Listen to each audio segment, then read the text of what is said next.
Le côté attachant, parce que justement, ça a marqué une large époque. Une voiture qui a duré quand même 30 années.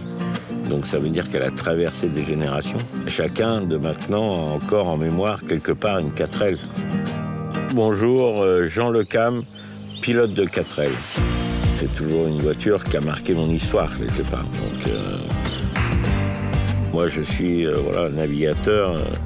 navigateur-constructeur, et donc le côté technique m'a toujours passionné. Donc forcément la 4L que tu peux bricoler toi-même, que tu peux faire évoluer, s'apparente un petit peu à mon bateau aussi. C'est peut-être cette simplicité et cette accessibilité qui rapproche en fait une voiture comme la 4L de mon bateau.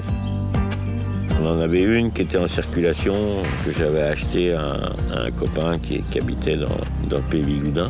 Et ça a commencé comme ça. Après, il manquait des pièces sur cette voiture-là, donc j'en ai commencé à en acheter une, et puis 2, et 3, et 4. Je me faisais pas l'idée d'en prendre une pour pièce, donc je voulais pas l'abandonner lâchement, et donc voilà, j'en achetais encore une autre, et le schéma se répétait, et puis je me suis retrouvé avec 7-8 4L.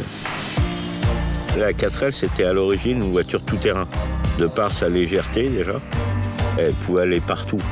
Mon bateau, Hubert, c'est une espèce de 4x4 qui passe partout, customisé, puisqu'on n'arrête pas de l'améliorer tout le temps. Ce qui me plaît dans la 4L, c'est que c'est une voiture simple. C'est une voiture qui, mécaniquement, est encore accessible aujourd'hui à mes compétences, on va dire. Et puis la 4L, ça a une histoire. T'avais les gendarmes qui étaient en 4L, t'avais la poste qui était en 4L. Et voilà, c'est une voiture qui a quand même marqué 30 ans de son époque. C'est quand même un monument historique.